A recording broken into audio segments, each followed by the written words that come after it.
Hello and welcome to Best English Podcast, the place where we make learning English simple and fun. I'm your host, Sophia, and I'm so happy you've decided to join me today. Before we begin, I want you to take a moment, close your eyes if you can, and think about a time you heard a song in a language you didn't understand. You couldn't understand the words, but you could feel the music, the rhythm, the emotion. You could tell if it was a happy song, a sad song, or a song full of energy. That, right there, is the power of listening. It's a connection that goes beyond words. And today, we are going to talk about how you can use that power to transform your English skills. We're going to explore a simple, yet incredibly effective method: listening to English every single day. I know what some of you might be thinking. Sophia, every day, I'm busy, I have work, I have family, I barely have time to drink my coffee in the morning. I understand that feeling completely. I really do. Let me tell you a little story. Many years ago, when I was learning a new language myself, I felt the same way. I bought all the big grammar books. I had flashcards for vocabulary. I spent hours studying rules and memorizing lists of words. But when I tried to watch a movie or talk to a native speaker, it was like a wall went up. The words came at me so fast. They all blended together into a confusing noise. I felt frustrated and, honestly, a little bit hopeless. I thought I was just not good at languages. Then, a friend gave me some simple advice. He said, "Sophia, stop studying so hard and start listening more. Just listen. Every day. Even if it's only for 10 minutes. Listen while you wash the dishes. Listen while you walk to the bus stop. Just let the sounds of the language wash over you." I was skeptical. It sounded too easy, too simple to actually work, but I was desperate. So I decided to try it. I found a radio station in the language I was learning, and I just let it play in the background. At first, it was just noise, just like I expected, but then something amazing started to happen, slowly, very slowly. I started to pick out individual words. A word here, a phrase there. I started to recognize the rhythm, the melody of the sentences. It was like my brain was slowly tuning in, adjusting to this new frequency. After a few weeks, I could follow the general topic of a conversation. After a few months, I could watch a TV show and understand most of what was happening. It wasn't magic. It was simply the result of consistent, daily exposure. That experience changed everything for me. And it's the reason I'm so passionate about sharing this message with you today. You don't need to be a language genius. You don't need to spend hours and hours buried in textbooks. You just need to build a simple habit: the habit of daily listening. And in this episode, I'm going to show you exactly how to do that, step by step. We'll explore why this method is so powerful, what you should listen to, and how you can fit it into your life no matter how busy you are. So grab your headphones, get comfortable, and let's begin this journey to better English listening skills, together. Think about learning to play the guitar. If you only practiced once a month for 5 hours, you probably wouldn't get very far. Your fingers would forget where to go on the strings. You'd forget the chords, and each time you picked it up, it would feel like starting all over again. But what if you practiced for just 15 minutes every single day? In the beginning, your progress might feel slow, but day by day, your fingers would get stronger, the movements would become more natural, and soon, you'd be playing songs without even thinking about it. your brain and your muscles would form a new connection, a new habit. Learning a language, especially improving your listening skills, works in exactly the same way. Our brains are incredible machines, but they need repetition and consistency to learn something new. When you listen to English every day, you are training your brain. You're teaching it to recognize the unique sounds, rhythms, and patterns of the English language. It's a process called neuroplasticity, which is just a scientific way of saying that our brains can change and adapt based on our experiences. Every time you listen, you are creating and strengthening these new pathways in your brain. Let me tell you about a student I once knew named Carlos. Carlos moved to the United States from South America for his job. His reading and writing skills in English were excellent. He could read complex reports and write professional emails. But when he was in a meeting with his American colleagues, he struggled. He told me it felt like everyone was speaking a different language. They spoke so quickly, used idioms he had never heard, and their accents were all different. He would sit in meetings feeling lost and anxious, nodding his head and pretending to understand. He was afraid to ask questions because he didn't want to look incompetent. His confidence was disappearing, and it was starting to affect his work. Carlos tried everything. He took evening grammar classes, he read newspapers, but his listening skills just weren't improving. He felt stuck. We talked about his situation, and I suggested the same thing my friend had suggested to me all those years ago: daily listening. I told him to forget about grammar rules for a while and just focus on immersing himself in the sounds of English. I gave him a simple plan.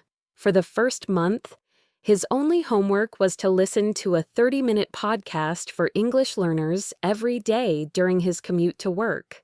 He wasn't supposed to study it, or take notes, or look up every word.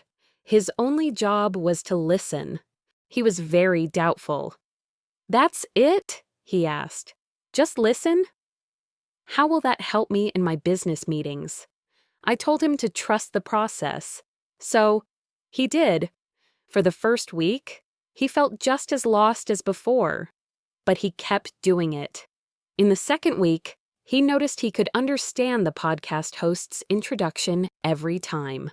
It was a small victory, but it was something. In the third week, he started to understand the main ideas of the stories in the podcast.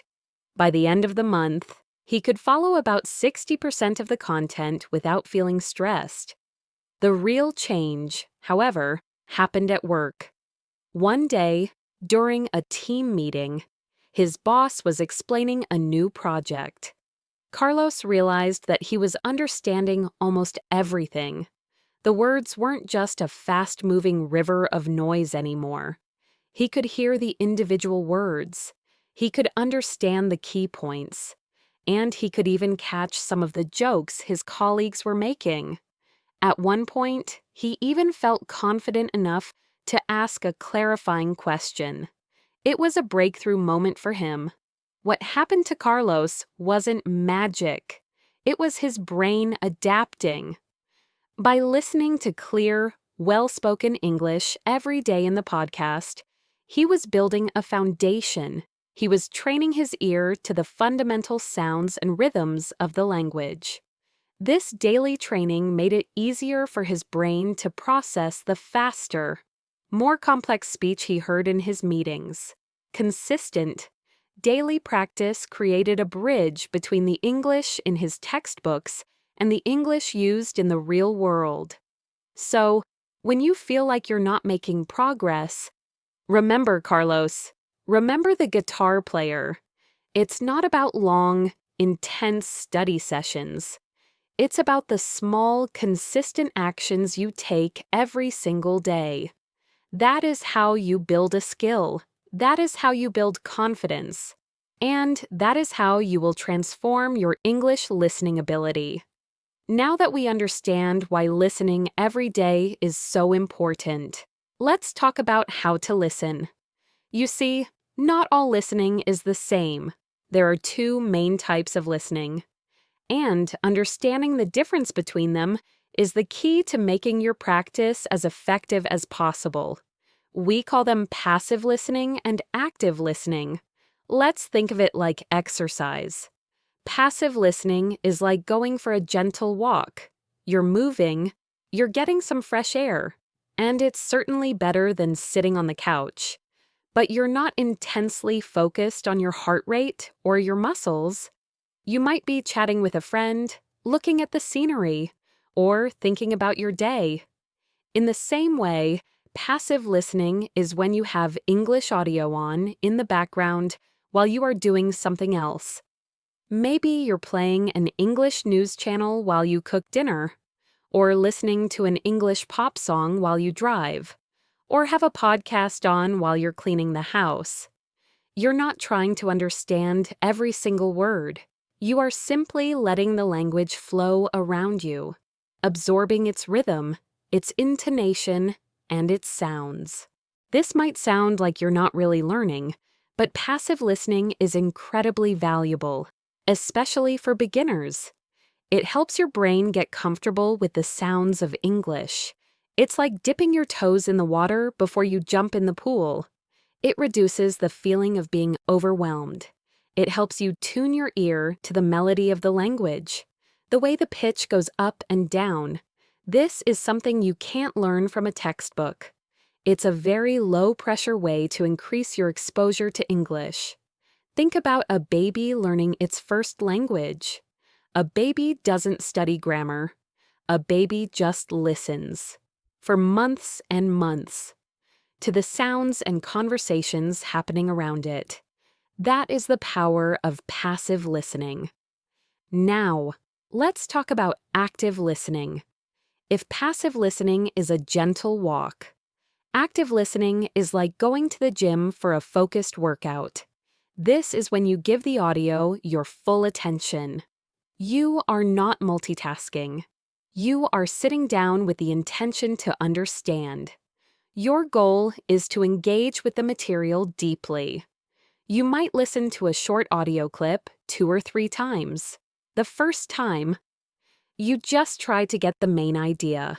The second time, you listen for specific details or new vocabulary. The third time, you might listen with a transcript, a written version of the audio, so you can read along and connect the spoken words with their written forms. Active listening is when you ask yourself questions, like, what is the speaker's main point? Or, what does this new word mean in this context?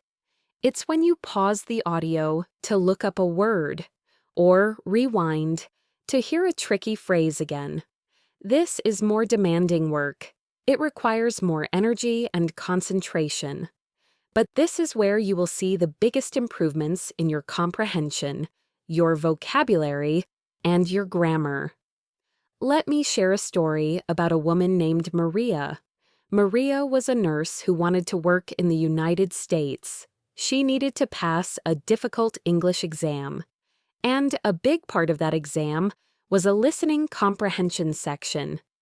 The audio clips in the exam were about medical topics, and they were very challenging. Maria started with passive listening. She would play medical dramas and health-related podcasts in the background while she went about her day. This helped her get used to the sound of medical terminology in English. But she knew that wasn't enough to pass the exam. So, she started doing active listening sessions 3 times a week for 1 hour. She would sit at her desk with no distractions. She found short videos online of doctors explaining medical conditions. Her process was very structured. First, she would watch the video and try to write down the main idea in 1 sentence. Then, she would watch it again, this time pausing whenever she heard a word she didn't know. She would write the word down and try to guess its meaning from the context before looking it up in a dictionary. Finally, she would watch the video one last time with the subtitles on to check her understanding. After watching, she would try to explain the medical condition out loud, in her own words, as if she were explaining it to a patient. This was hard work. It was mentally tiring. But after 2 months of this focused, active listening, her skills improved dramatically. She not only passed her exam with a high score, but when she started her new job, she felt confident and prepared. She could understand her patients, she could understand her colleagues, and she could communicate effectively in a high-pressure environment. So, what is the lesson here? The best approach is to use a combination of both passive and active listening. You can't just do one. If you only do passive listening, your progress will be very slow. If you only do active listening, you might get tired and burn out. But if you combine them, you get the best of both worlds. Use passive listening to fill the empty moments in your day, your commute, your housework. It keeps your brain connected to English. And then, schedule a few focused, active listening sessions into your week. Just like Maria did, this is your dedicated practice time, your workout. By balancing the gentle walk of passive listening with the focused workout of active listening, you will create a powerful and sustainable plan for improving your English listening skills. One of the biggest questions I get from students is, "Okay, Sophia, I'm ready to listen every day, but what should I listen to?" This is a fantastic question, because choosing the right material is just as important as the listening itself. If you choose something that is too difficult, you will become frustrated and want to quit. If you choose something that is too easy, you won't learn anything new. And if you choose something that is boring, well, you just won't do it. The secret is to find material that hits the sweet spot. It should be interesting to you, and it should be at the right level of difficulty. Let's talk about finding your level. Imagine you are swimming in the ocean. If you stay in the very shallow water where your feet can always touch the bottom, you'll be safe, but you'll never learn to swim. If you go too far out into the deep water where the waves are big, you might panic and struggle. The best place to learn is where the water is deep enough that you have to swim a little, but you can still stand up if you need to. It's a little challenging, but not terrifying. Your listening material should be like that. The ideal material is something where you understand about 70 to 80% of what is being said.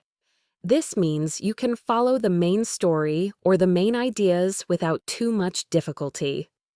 But there are still some new words, some new phrases that push you to learn and grow. This is often called comprehensible input. It's input that you can mostly comprehend, but that still has room for learning.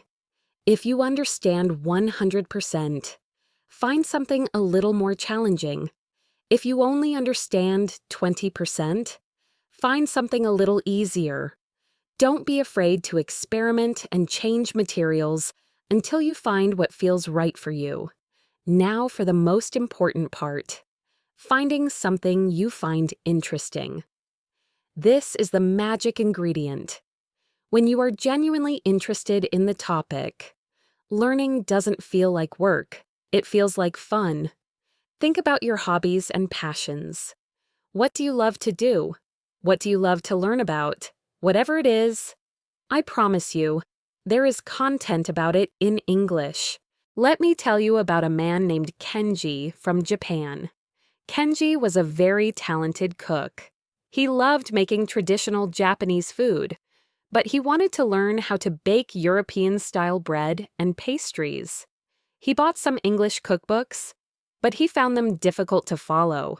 The recipes were complex, and he wasn't sure he was doing the techniques correctly. He was getting frustrated. Then, He discovered a world of cooking channels on YouTube, all in English. He found a channel hosted by a friendly British baker who explained everything step by step, showing every detail with the camera. Kenji started watching these videos every day.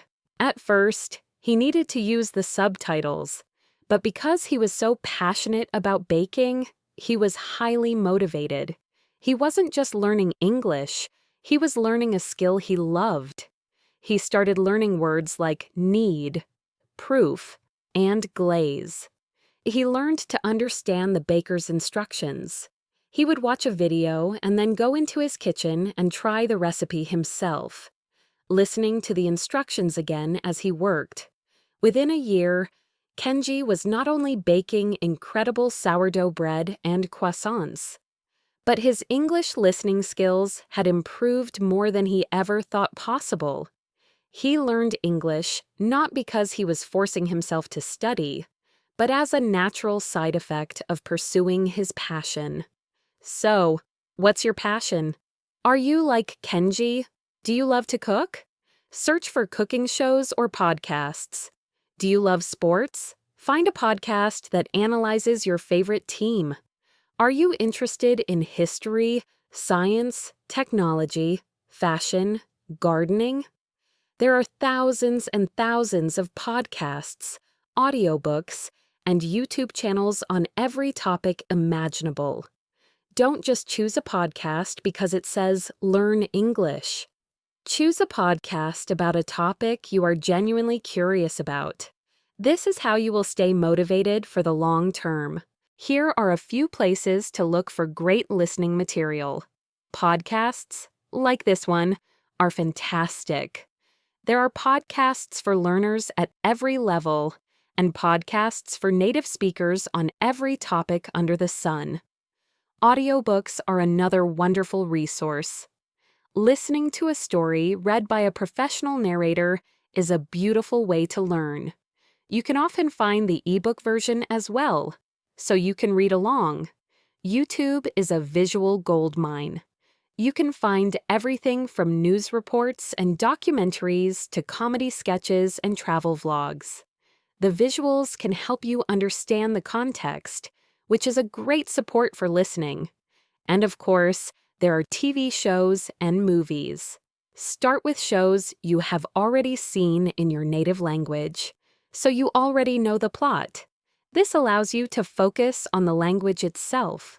So, your mission, should you choose to accept it, is to become an explorer. Spend some time searching for content that excites you. Find that British baker, that American history buff, that Australian travel guide who will be your English teacher. When you find something you love, you won't have to force yourself to listen every day. You will look forward to it, and that is when the real, sustainable learning begins.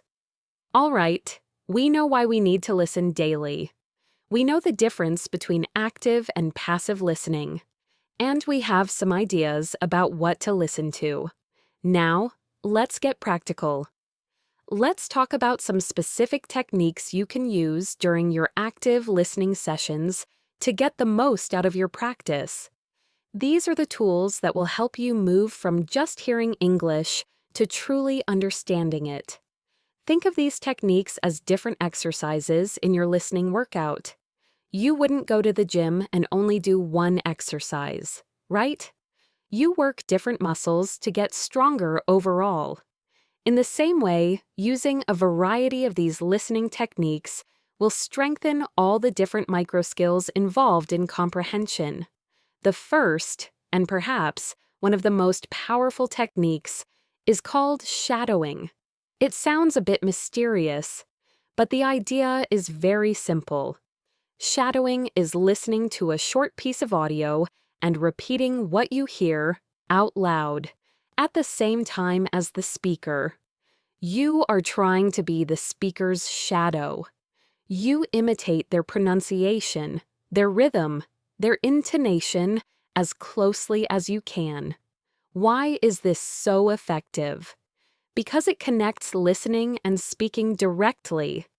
it forces your mouth to make the sounds you are hearing, which trains your brain to recognize those sounds more easily in the future. It's a very active process. You can't be thinking about your grocery list while you are shadowing. You have to be 100% focused. It's fantastic for improving your pronunciation and helping you speak more naturally and fluently. Let me tell you about a student, Sun-hee from Korea. Sun-hee had a very good understanding of English grammar and a wide vocabulary, but she spoke very slowly and deliberately, and her pronunciation was heavily influenced by her native language. She felt self-conscious when she spoke. She started practicing shadowing for just 10 minutes every day. She found a podcast with a host who spoke very clearly. She would put on her headphones, play a sentence, and then immediately try to repeat it, copying the speaker's melody and rhythm. At first, it was very difficult. The words felt clumsy in her mouth, but she kept practicing. After a few weeks, her friends started to notice a change. Her speech was smoother. Her rhythm was more natural. The biggest change, however, was in her confidence. Because she was practicing the physical act of speaking English every day, she began to feel more comfortable and less hesitant in real conversations. Shadowing helped her build the muscle memory for speaking English. Let's try a very short shadowing exercise right now. I'm going to say a simple sentence. I'll say it twice. The first time, just listen. The second time, try to say it out loud with me. Ready? Here is the sentence. I'm really looking forward to the weekend. Okay, just listen once more. I'm really looking forward to the weekend. Now, let's try it together. I'll say it at a slightly slower pace. Say it with me. I'm really looking forward to the weekend. How did that feel? A little strange at first, perhaps? But can you feel how it forces you to pay close attention to every single sound? That's the power of shadowing. Our second technique is dictation.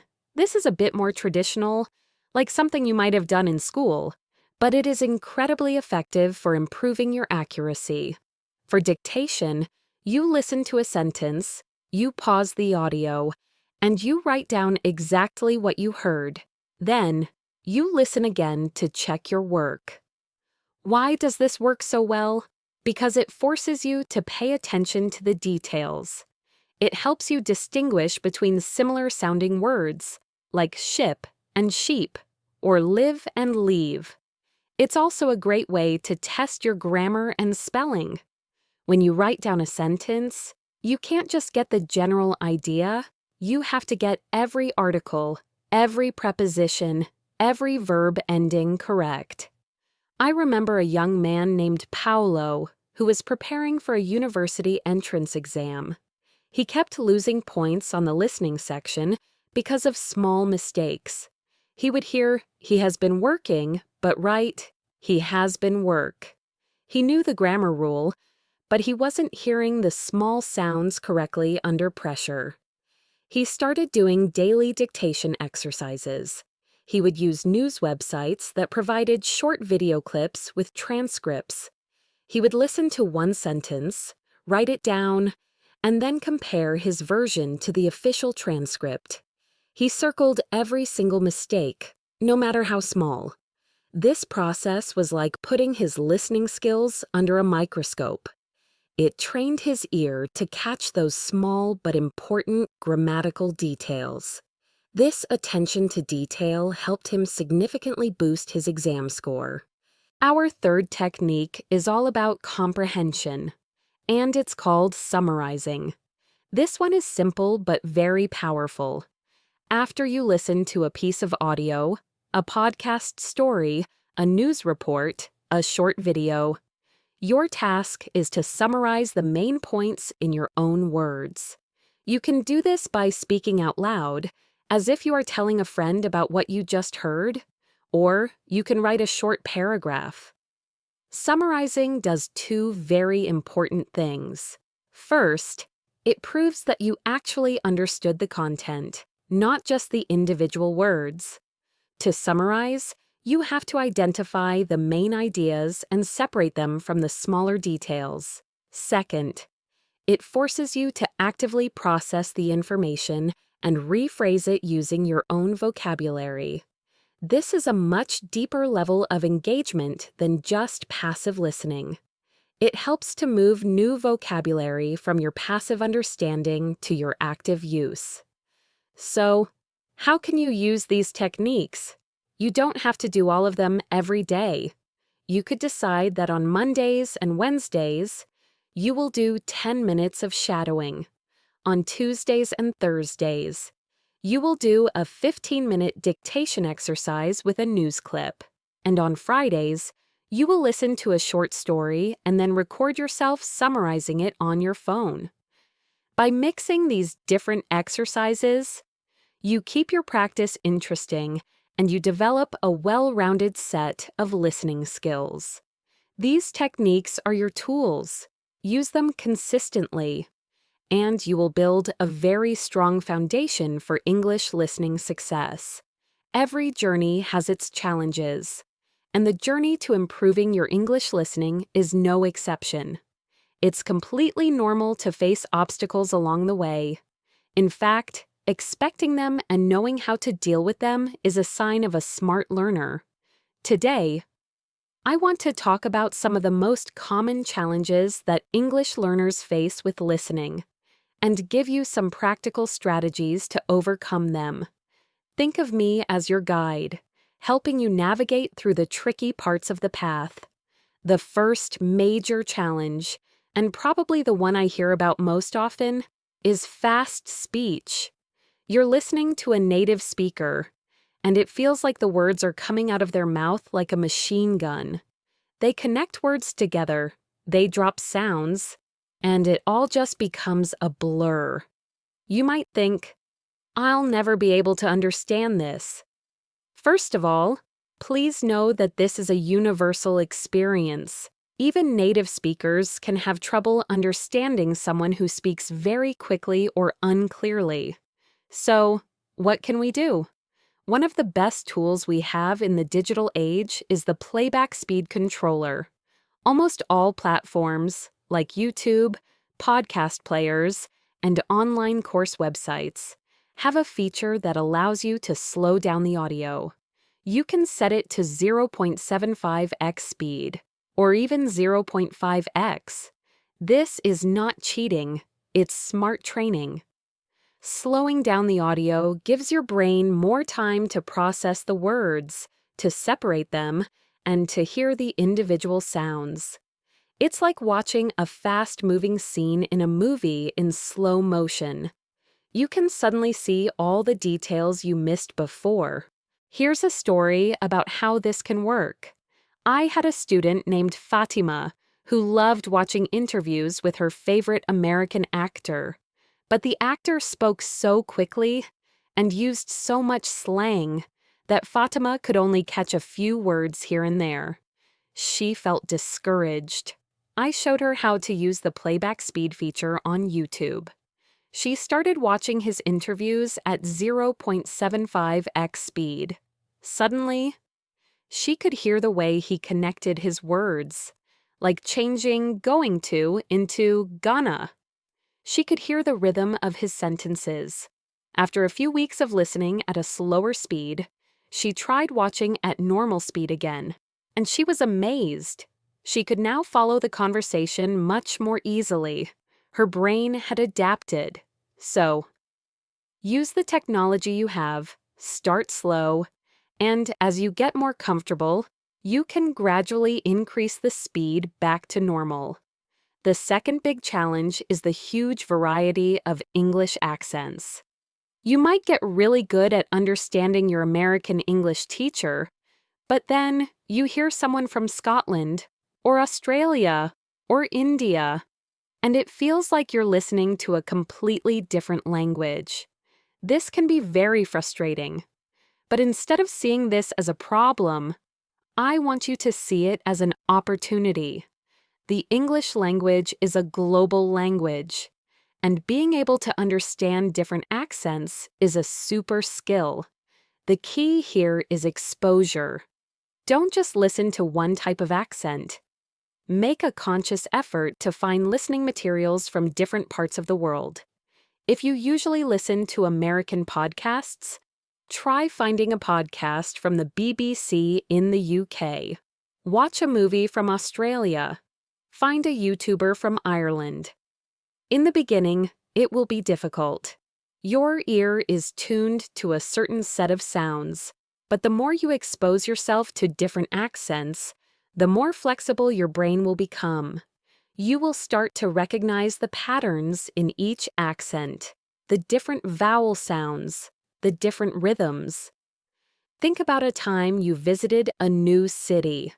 At first, all the streets look the same and you get lost easily.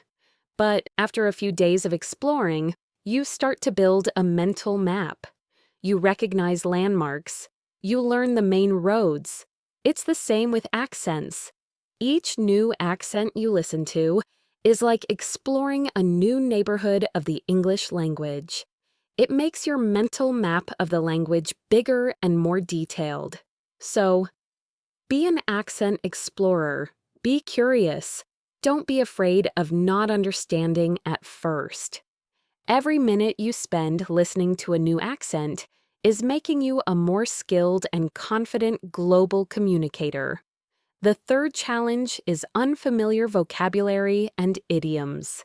You're listening along, you're understanding everything, and then suddenly, the speaker uses a word or a phrase you've never heard before.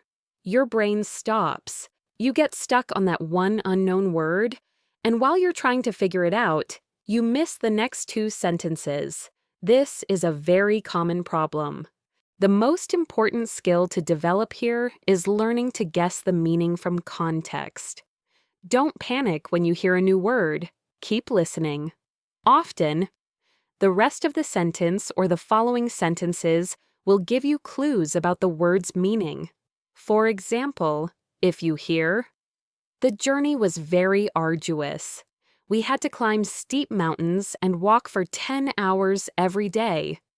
Even if you don't know the word arduous, you can guess from the context that it means something like difficult or tiring. This is a skill that takes practice. It means you have to be comfortable with a little bit of uncertainty. You have to learn to let go of the need to understand every single word. Focus on the bigger picture, the main message. It's also helpful to remember that even native speakers don't know every single word in the dictionary. They use context all the time to understand new vocabulary. Finally, a very real challenge is simply losing focus. You start an active listening session with the best intentions, but after 5 minutes, your mind starts to wander. You start thinking about your emails, what to have for dinner, or that funny video you saw earlier. This is completely normal. Our brains are not designed for long periods of intense focus. The solution here is to practice in short bursts. Don't try to do a 1-hour active listening session. It's much more effective to do 3 15-minute sessions. When you know you only have to focus for a short period, it's easier to stay engaged. Also, try to minimize distractions. Put your phone on silent and in another room. Close the other tabs on your computer. Find a quiet space where you won't be interrupted. And if you do find your mind wandering, don't be hard on yourself. Just gently bring your attention back to the audio. It's like meditation. The practice is in the returning of your focus. Again and again. Remember, facing these challenges is part of the process. Every time you work through a difficult accent or guess a new word from context, you are getting stronger. So don't be discouraged.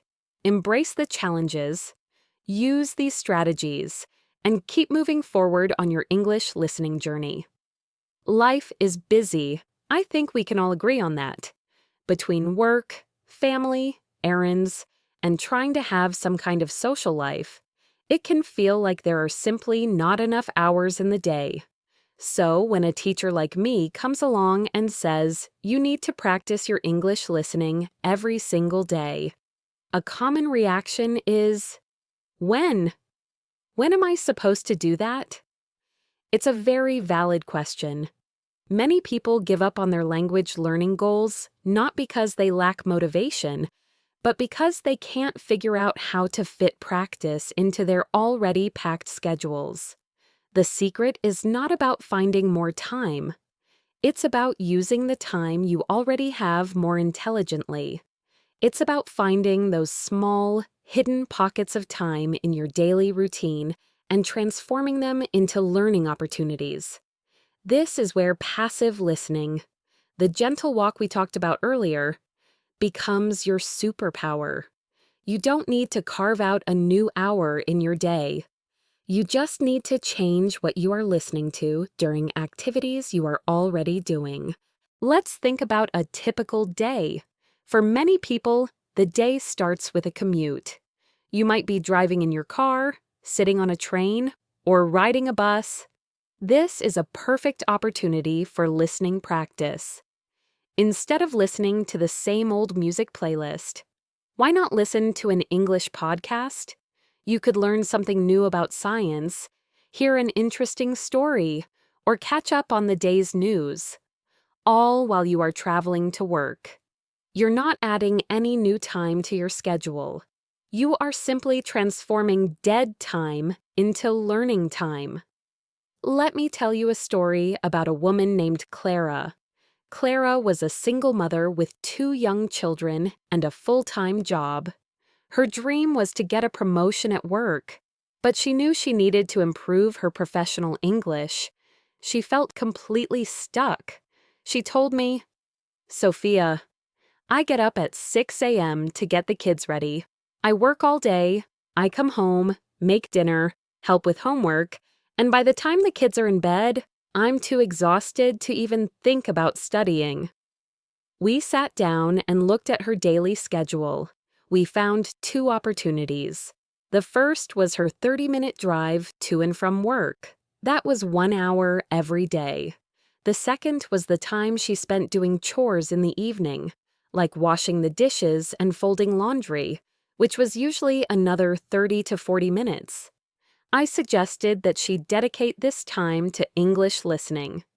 During her commute, she listened to a podcast about business and management. This was directly related to her career goals, so it kept her engaged. In the evening, while doing chores, she listened to something more relaxing and entertaining, like an audiobook or a comedy podcast.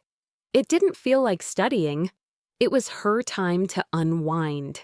Clara did this consistently for 6 months. She didn't use any grammar books. She didn't do any writing exercises. She just listened. At her next performance review, her manager was impressed. He noted that Clara was speaking more confidently in meetings. She was better at understanding her international clients, and she was contributing more to discussions. She got the promotion she had been dreaming of. Clara didn't magically create more hours in her day. She simply repurposed the time she already had. She stacked her new language learning habit on top of her existing routines. This is a powerful strategy that anyone can use. Think about your own daily routine. Where are your pockets of time? Do you walk your dog every morning? That's a perfect time for a podcast. Do you spend an hour at the gym? Put on an English audiobook instead of music. Do you cook dinner every night? Let a news channel in English play in the background. The key is to make it easy. Have your listening materials ready to go. Create a playlist of podcasts on your phone. Download an audiobook so it's waiting for you. If you have to spend 5 minutes searching for something to listen to every time, you're less likely to do it, But if you can just press play, the habit becomes effortless. It's also important to match the type of content to the activity. If you're doing something that requires a bit of concentration, like driving in heavy traffic, choose something easy to follow, like a story or a conversation you've heard before. If you're doing a mindless task, like folding laundry, you can listen to something more challenging that requires more of your attention. Don't underestimate the power of these small moments. 10 minutes while you wait for the bus, 15 minutes while you make your lunch, 20 minutes while you go for a run. All of these small sessions add up. If you can find just 30 minutes of listening time in your daily routine, that's 3.5 hours a week, 14 hours a month, and 168 hours in a year. That is a massive amount of exposure to the language, and it will absolutely transform your listening skills, all without you ever feeling like you had to find time to study. So, take a look at your day. Where is your hidden learning time? Find it, use it, and watch your English skills grow, even on your busiest days. I want to shift gears a little bit and talk about something that is at the very heart of how we learn and connect with each other: storytelling. From the earliest days of human history, long before we had books or computers, we had stories. We sat around fires and shared tales of heroes, of adventures, of our ancestors, and of our dreams. Stories are how we make sense of the world. They are how we pass on knowledge, culture, and values. And when it comes to learning a new language, stories are one of the most powerful tools we have. Why is that? Why is listening to a story so much more effective and memorable than just memorizing a list of vocabulary words? It's because our brains are wired for stories. When we listen to a list of facts or rules, only the language processing parts of our brain are active. But when we listen to a good story, our brains light up.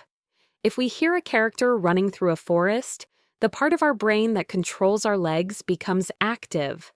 If we hear about the delicious smell of freshly baked bread, the sensory part of our brain that processes smells fires up. We don't just hear the story, we experience it. We are transported to another place and time. We feel the character's joy, their sadness, their fear. This deep emotional engagement is what makes the language stick. The new words and grammar structures are not just abstract concepts. They are embedded in a rich, meaningful context. Let me share a personal experience. When I was learning Spanish, I struggled with the past tense. There were two different forms, the preterite and the imperfect, and I could never remember when to use which one. I read all the grammar explanations. I did hundreds of exercises, but in a real conversation, I would always get it wrong. Then, I started listening to a podcast that told historical stories from Latin America. I was fascinated by the stories of ancient civilizations, of explorers, of revolutions. I would get so lost in the narratives that I completely forgot I was studying Spanish. After a few months of listening to these stories every week, something clicked. I started to get a feel for the past tense. I couldn't have explained the grammar rule perfectly, but I knew that when the storyteller was describing the scene, setting the stage, what the weather was like, what people were doing, they used one form. And when they described a specific action that happened and was completed, they used the other. I had learned the grammar not through rules, but through context, through the natural flow of storytelling. The story was the vehicle that carried the grammar and vocabulary directly into my long-term memory. Stories also provide something crucial for language learners: repetition without being boring. In a good story, Key themes and vocabulary are often repeated naturally. This repetition helps to reinforce the new language in your brain. But because it's part of an engaging plot, you don't even notice it. It's a much more enjoyable way to learn than using flashcards to review the same word 50 times. So, I want to put this idea into practice right now. I'm going to tell you a story. I don't want you to worry about understanding every single word. I don't want you to take notes or try to analyze the grammar. I just want you to relax and listen. Let the story transport you. Let's see what you can understand just from the context and the flow of the narrative. The story is about a man named Arthur. Arthur was a quiet man who worked in a small, dusty bookstore in the heart of London. He had worked there for over 40 years, ever since he was a young man with a full head of dark hair. Now, his hair was as white as snow, and his back was a little stooped from years of leaning over books. Arthur loved his job. He loved the smell of old paper and leather. He believed that every book had a soul, and his job was to find the right book for the right person. One rainy Tuesday afternoon, the little bell above the door jingled, and a young woman rushed in, shaking the rain from her coat. She had bright, curious eyes and a backpack overflowing with maps and travel guides. "I need a book," she said, her voice full of energy. "But not just any book. I need a book that will change my life." Arthur smiled a slow, gentle smile. He had heard this request many times before. "A life-changing book is a very personal thing," he said softly. "It depends on the life that needs changing. Tell me, where are you going?" "I don't know," the young woman admitted. "That's the problem. I feel stuck. I have a good job, a nice apartment, but I feel like I'm living someone else's life. I want an adventure. I want to see the world." Arthur nodded slowly. He shuffled to the back of the store, to a dark corner filled with old, forgotten travel books. He ran his fingers along the spines of the books, his eyes closed, as if he were listening to them.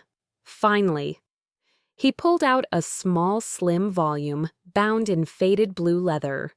There was no title on the cover. He handed it to the young woman. "What is it?" she asked, turning the mysterious book over in her hands. "It is a story," Arthur said, "about a man who walked away from everything to find a place he had only ever seen in his dreams. It has no maps, and it might not give you the answers you're looking for, but it might help you ask the right questions." The young woman, whose name was Elena, bought the book. That evening, she started to read it. The story was simple, but captivating. It was about a lighthouse keeper who leaves his post to search for a mythical, sun-drenched island. As Elena read, she felt a sense of courage growing inside her. The next day, she quit her job. A week later, she sold most of her possessions and bought a one-way ticket to a small coastal village in Portugal, a place she had chosen simply by closing her eyes and pointing to a spot on a map. For the next year, Elena traveled. She worked on farms. She taught English to children. She slept in hostels and on night trains. She read Arthur's blue book so many times that the pages started to fall out. It was her constant companion. She didn't find a mythical island, but she found something more important. She found herself. She discovered that she was stronger, braver, and more resourceful than she had ever imagined. 1 year to the day after she had first walked into the bookstore, Elena found herself back in London. She went straight to Arthur's shop. The old man was in his usual spot, dusting a stack of poetry books. He looked up as the bell jingled, and his eyes twinkled when he saw her. "Ah," he said, "the adventurer returns." "Did you find what you were looking for?" Yes and no, Elena said, her face tanned from the sun and her eyes shining with confidence. I came to return your book. She held out the worn, battered blue volume. Arthur shook his head. No, my dear. That book is yours. It has your story in it now. Your journey is written in its worn pages. But tell me, did it change your life? Elena smiled. The book didn't change my life, she said. It just gave me the courage to change it myself. How did that feel? Were you able to follow the story of Arthur and Elena? Did you picture the dusty bookstore and the blue leather book? You probably didn't understand every single word I said, but I bet you understood the story. You understood the characters' feelings and motivations. That is the magic of storytelling. It provides a rich context that makes language understandable, memorable, and enjoyable. So, as you continue your English learning journey, I encourage you to seek out stories, listen to audiobooks, to story-based podcasts, to people sharing their personal experiences. Immerse yourself in narratives, because when you get lost in a good story, you might just find that you've learned more English than you ever thought possible. As we come towards the end of our time together today, I want to talk about something that is, in my opinion, even more important than all the techniques and strategies we've discussed. It's the engine that will drive your progress. It's your mindset and your motivation. You can have the best car in the world, but without fuel in the tank, it's not going anywhere. In the same way, you can have the best learning materials and the perfect study plan, but without the right mindset, you will struggle to stay on the path. Learning a language is not a short race. It's a long marathon. There will be days when you feel fantastic, when you understand everything you hear and you feel like a genius. And there will be days when you feel frustrated, when you can't seem to understand anything and you feel like you're going backwards. This is a normal part of the process. The key to success is not to avoid the bad days, but to know how to manage them and to keep going anyway. The first and most important part of a healthy learning mindset is patience. We live in a world of instant gratification. We want everything immediately. We want to lose weight in a week, get rich overnight, and become fluent in a language in a month. But meaningful learning doesn't work that way. It takes time. You are building a complex new skill in your brain. You are literally rewiring it. That process cannot be rushed. So, you must be patient with yourself. Don't expect to be perfect. Don't compare your progress to someone else's. Your journey is your own. Celebrate the small victories. Did you understand a new idiom today? That's a win. Did you have a 5-minute conversation without feeling nervous? That's a huge win. Track your progress, not day by day, but month by month. Look back at where you were 3 months ago, and I promise you will see a big difference. Let me tell you about a man named David. David had a very clear goal. He wanted to be able to watch his favorite American TV show without subtitles. When he first started, he could barely understand 10% of the dialogue. He was very impatient and got frustrated easily. Every time he didn't understand something, he would get angry with himself. He almost gave up several times. Then, he changed his mindset. He decided to create a listening log. Every time he watched an episode, he would write down the date and give himself a score from 1 to 10 on how much he understood. In the first week, his scores were all 1s and 2s. It was discouraging to look at, but he kept going, practicing his listening every day with other materials. A month later, his scores for the show were 3s and 4s. After 3 months, he was getting 6s and 7s. Seeing this slow but steady progress in his log kept him motivated. It proved to him that his hard work was paying off, even when it didn't feel like it on a daily basis. He learned to be patient and to trust the process. After about a year, he had a very special day. He watched an entire episode, and at the end, he realized he had understood almost everything. He hadn't needed the subtitles at all.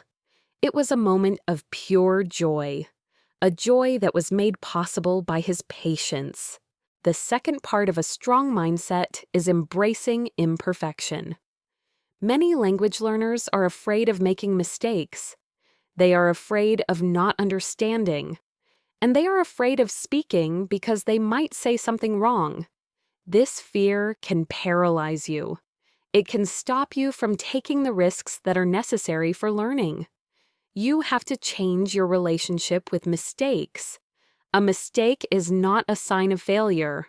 A mistake is a sign that you are trying, that you are pushing yourself outside of your comfort zone.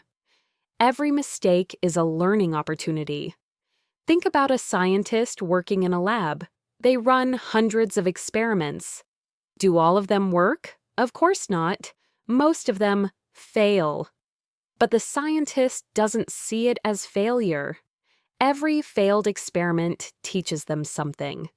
It tells them what not to do, and it brings them one step closer to the answer. You need to be a language scientist. Be curious about your mistakes. When you misunderstand something, try to figure out why. Was it a new word? Was it the speaker's accent? This curiosity will replace your fear. Finally, you need to find your why. Your motivation is your fuel. Why are you learning English? Is it for a better job? Is it to travel and connect with people from other cultures? Is it to understand your favorite movies and songs? Your why has to be something that is deeply meaningful to you. On the days when you feel tired and unmotivated, your why is what will keep you going. Write it down. Put it on a note on your bathroom mirror or on the home screen of your phone. Remind yourself every day why you started this journey. I once met a grandmother named Sophia from Italy. She started learning English in her late 60s. Her motivation was simple and powerful. Her son had married an American woman, and they had a young daughter, Sophia's granddaughter. The little girl only spoke English. Sophia's deepest desire was to be able to talk to her granddaughter, to read her bedtime stories, and to tell her about her own life. This was her why. Learning English was very difficult for her, but whenever she felt like giving up, she would look at a picture of her granddaughter's smiling face, and she would pick up her headphones and listen for another 30 minutes. Her love for her granddaughter was a motivation that was stronger than any frustration or difficulty. So, as you move forward, remember these things. Be patient like David and trust the long-term process. Be a fearless scientist with your mistakes and learn from every single one, and find your powerful, emotional why, just like Sophia did. Your mindset is the foundation upon which you will build all of your skills. Cultivate a positive, resilient, and patient mindset, and there will be no limit to what you can achieve. We have covered a lot of ground together today. We started by understanding the incredible power of a simple daily habit. We learned that consistent daily listening is like training a muscle. It physically changes your brain and builds the pathways you need for comprehension. We talked about the 2 different types of listening, the gentle walk of passive listening, which helps you get comfortable with the sounds and rhythms of English, and the focused workout of active listening, which is where you make your biggest gains in understanding. We explored how to find the perfect listening material, Something that is not too hard, not too easy, but just right. And most importantly, something that you find genuinely interesting. We then dove into some practical, powerful techniques for your active listening sessions. Tools like shadowing to improve your pronunciation and fluency, dictation to sharpen your accuracy, and summarizing to deepen your comprehension. We faced the common challenges head-on. The problems of fast speech, different accents, and unfamiliar vocabulary. And we armed ourselves with strategies to overcome them. We discovered how to integrate listening into even the busiest of schedules, not by finding more time, but by transforming the time we already have. And we felt the magic of storytelling and understood how getting lost in a good story can be one of the most effective and enjoyable ways to learn. Finally, we talked about the engine that powers this entire journey, a mindset of patience, a willingness to embrace mistakes, and a deep, personal motivation, your why. It might seem like a lot of information, but it all comes down to one simple idea: listen every day. If you forget everything else from this podcast, please remember that. Consistency is more important than intensity. 15 minutes of focused listening every single day is more effective than a 3-hour study session once a week. It's the daily habit that will build momentum. It's the daily habit that will train your brain. And it's the daily habit that will lead you to the success you are looking for. So, my challenge to you is this: start today. Not tomorrow, not next week. Today. Find a podcast, an audiobook, a YouTube channel that looks interesting, and listen for just 15 minutes. That's all. And then, do it again tomorrow. And the day after that. Build a chain of listening days. And don't let that chain break. This journey is yours to take. It will have its ups and downs. But it is a journey worth taking. Every new conversation you can understand, every movie you can enjoy without subtitles, every new person you can connect with. These are the rewards that are waiting for you. You have the ability to do this. You have the tools. You have the knowledge. And now I hope you have the inspiration. Thank you so much for spending your valuable time with me today, here on Best English Podcast. I hope you found this episode helpful and encouraging. Your journey to better listening starts now. And before you go, if you enjoyed this episode and found it useful, please consider subscribing to Best English Podcast so you never miss an opportunity to learn.